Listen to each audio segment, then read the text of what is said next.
सबको नमस्कार। पिछला एक हफ्ता अपने दिल्ली वालों के लिए उसके पहले वाले एक हफ्ते से थोड़ा बेहतर था। पिछले एक हफ्ते में उसके पहले वाले एक हफ्ते से कम केस आए, कम लोगों की मृत्यु हुई और काफ़ी लोग ठीक होकर अपने घर गए हैं। मैं आपके सामने कुछ डेटा रखना चाहूँगा। कोरोना जब से शुरू हुआ, 7वें हफ्ते में, पिछले हफ्ते में 7वें हफ्ते में 850 केस आए थे। एक बार तो हम घबरा गए थे। मैंने आप लोगों के सबके सामने आके कहा था कि बहुत तेज़ी से फैल रहा है। 850 नए केस आए थे 7वें हफ्ते में, और पिछले हफ्ते 8वें हफ्ते में 622 केस आए हैं, थोड़े कम हुए। दुनिया भर में देखा गया कि एक बार कोरोना बढ़ना चालू करता है तो इतनी तेज़ी से बढ़ता है कि हफ्ता दर हफ्ता फिर वो डबल, 4 गुना, 8 गुना, 16 गुना बढ़ता जाता है।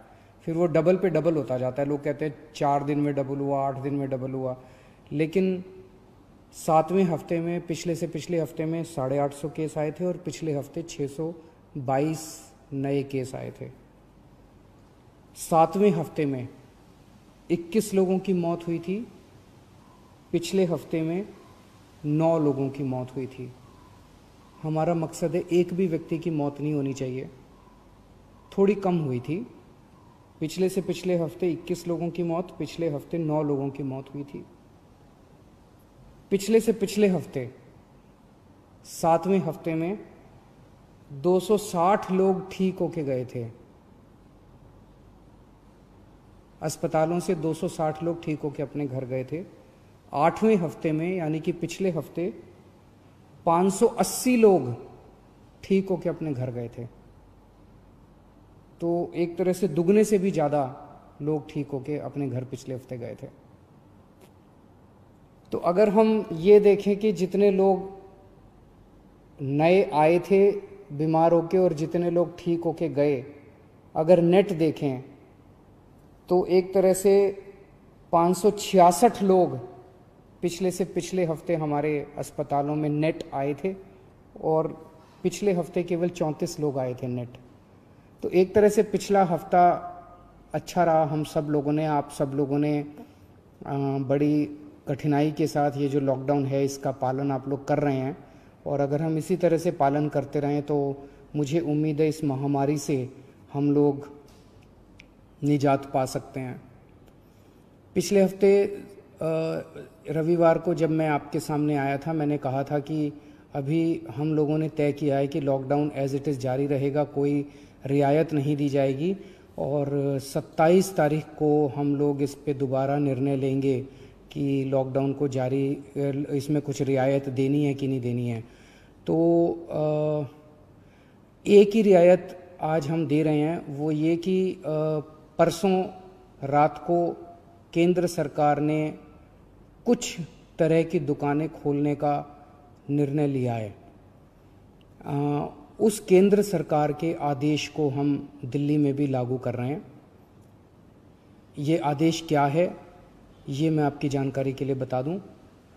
जो एसेंशियल सर्विसेज की दुकानें थी, दवाई की दुकान, किराने की दुकान, खाने पीने की दुकान, सब्जियों की, फ्रूट्स की दुकान, दूध की सर्विसेज, वो जो एसेंशियल सर्विसेज हैं वो तो जारी रहेंगी, उसको कोई छेड़ नहीं रहा। वो एज इट इज़ जारी रहेंगी, वो खुली रहेंगी, वो सप्लाई होती रहेंगी। इसके अलावा कोई मार्केट नहीं खोले जाएंगे। कोई डीडीए मार्केट नहीं खुलेगा, कोई ये मार्केट वो मार्केट, कोई मार्केट नहीं खुलेंगे, कोई शॉपिंग मॉल नहीं खुलेंगे, कोई मार्केट कॉम्प्लेक्स नहीं खुलेंगे। लेकिन जो रेजिडेंशियल एरियाज में इक्की दुक्की दुकानें होती हैं, स्टैंड अलोन कोई दुकान है, नेबरहुड की कोई दुकान है, इक्की दुक्की इस तरह की जो दुकानें हैं, उनको खोलने की इजाज़त केंद्र सरकार ने दी है। उन इक्की दुक्की दुकानें जो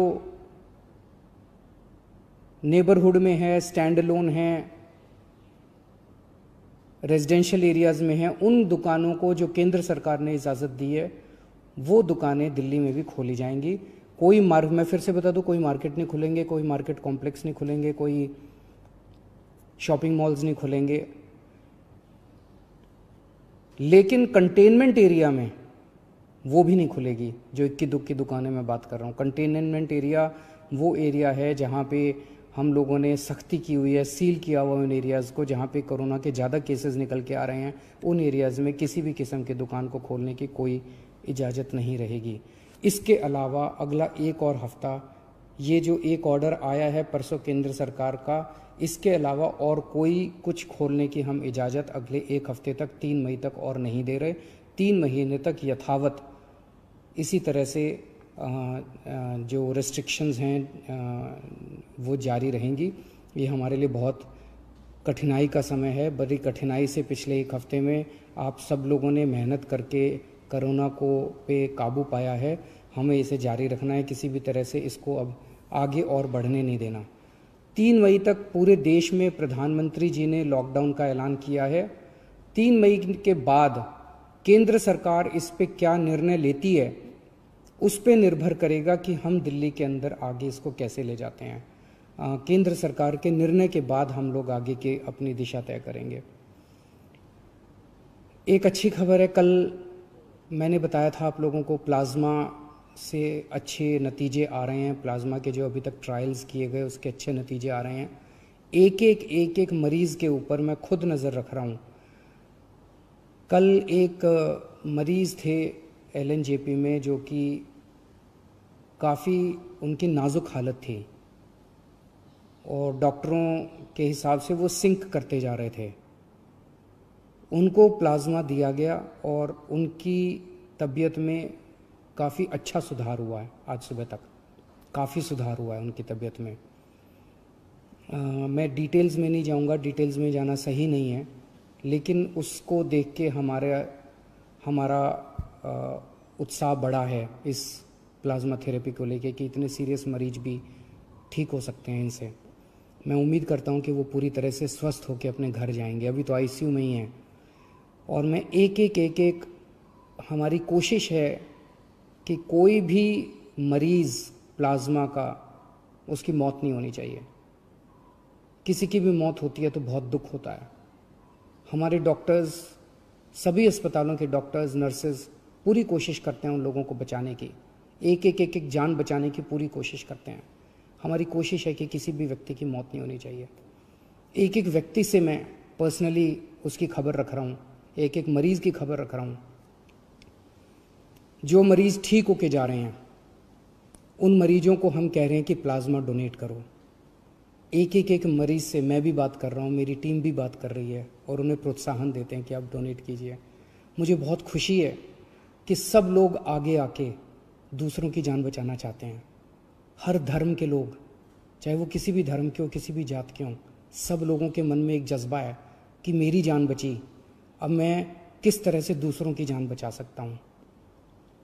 मेरे मन में एक विचार आ रहा था, मैं सोच रहा था कि कल को, अब जब मैं पिछले कुछ दिनों से लोगों को ब्लड डोनेट करने के लिए, प्लाज्मा डोनेट करने के लिए इतना हम लोग उनको प्रोत्साहित कर रहे हैं, तो मेरे मन में एक विचार आ रहा था कि कल को कोई पेशेंट, मान लीजिए हिंदू है और बहुत सीरियस है, हो सकता है उसको मुसलमान का प्लाज्मा उसकी जान बचाए। मान लीजिए कोई पेशेंट मुसलमान है, बहुत सीरियस है, हो सकता है किसी हिंदू का प्लाज्मा, हिंदू के शरीर का प्लाज्मा उसकी जान बचाए। भगवान ने जब धरती बनाई थी तो उसने तो इंसान बनाए थे। हर इंसान की 2 आँखें हैं, एक जैसा शरीर है, लाल रंग का खून है, उसी किस्म का प्लाज्मा है। भगवान ने तो हमारे बीच में कोई दीवार पैदा नहीं की। भगवान ने तो किसी किस्म के ये धर्म वो धर्म हमारे बीच में किसी किस्म की खाई पैदा नहीं की। ये तो सब हम ही लोगों ने की हुई है। कोरोना होता है तो सबको होता है ना, कोरोना तो हिंदू को भी होता है, कोरोना तो मुसलमान को भी होता है। और आपके शरीर का प्लाज्मा जब बचाता है तो वो हिंदू का प्लाज्मा भी दूसरे को बचाता है, मुसलमान का प्लाज्मा भी बचाता है। हिंदू का प्लाज्मा मुसलमान को भी बचाता है, मुसलमान का प्लाज्मा हिंदू को भी बचाता है। तो फिर ये दीवारें हम लोगों ने आपस में क्यों पैदा की हुई हैं? कम से कम ये कोरोना की बीमारी से हम ये सीख तो ले सकते हैं। अगर हमारे देश के सब लोग, हिंदू, मुसलमान, सिख, ईसाई, जैन, बौद्ध, हम सब मिलके एक साथ काम करेंगे, प्यार और मोहब्बत से काम करेंगे, तो ये देश को कोई नहीं हरा सकता। इस देश के सामने पूरी दुनिया को झुकना पड़ेगा। हमारा देश इतना अच्छा है। और अगर हम बट गए, आपस में लड़ते रहे, तो फिर कोई उम्मीद नहीं बचती है। तो मुझे लगता है इससे हमें ये सबक लेना चाहिए। अगर आपके मन में कभी भी कोई दुर्भावना आती है किसी दूसरे धर्म के व्यक्ति के प्रति, तो ये सोच लेना कि हो सकता है उसका प्लाज्मा कल को आपके काम आए और आपकी ज़िंदगी बचाए। Thank you.